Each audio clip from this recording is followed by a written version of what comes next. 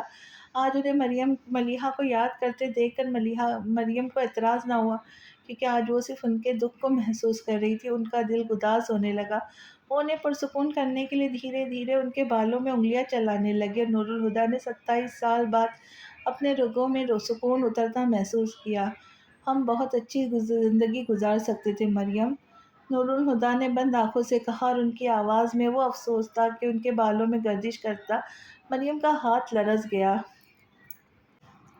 Lawn میں دھوپ کھلی ہوئی تھی مگر ہلکی ہلکی خنکی میں دھوپ خوشگوار لگ رہی تھی۔ راڈ کی ڈبل سیٹر چیئر پر تانیہ وجدان کے بازو سے لگی بیٹھی تھی، وجدان کے ہاتھ میں اخبار تھا اور تانیہ خبروں پر بے تکے تبصرے کرتے مستقل انہیں ہنسا رہی تھی۔ شایان نے ٹیرس پر آ کر اسے آواز دی مگر وہ اتنی مگن تھی کہ وہ سنا ہی نہیں۔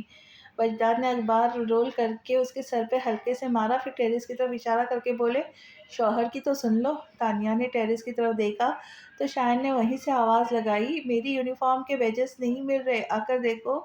آتی ہوں، تانیہ نے اونچی آواز میں کہا تو اندر پلٹ گیا۔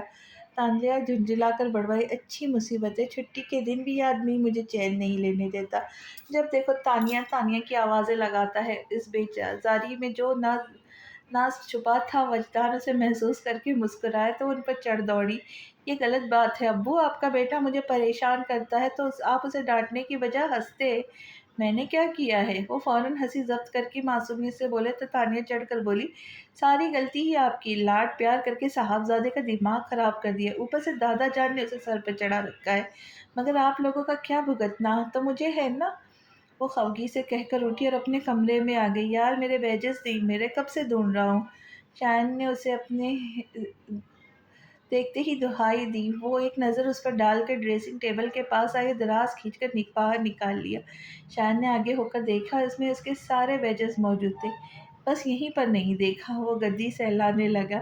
تانیہ نے اس کی تیکھی نظروں سے دیکھا، صاف کیوں نہیں کہتے، میں پاس نہ دکھوں تو چین نہیں پڑتا، جب جانتی ہو تو خود ہی میرے پاس آ جایا کرو۔ اس کی ڈھٹائی پر تانیہ گھور کر بولی،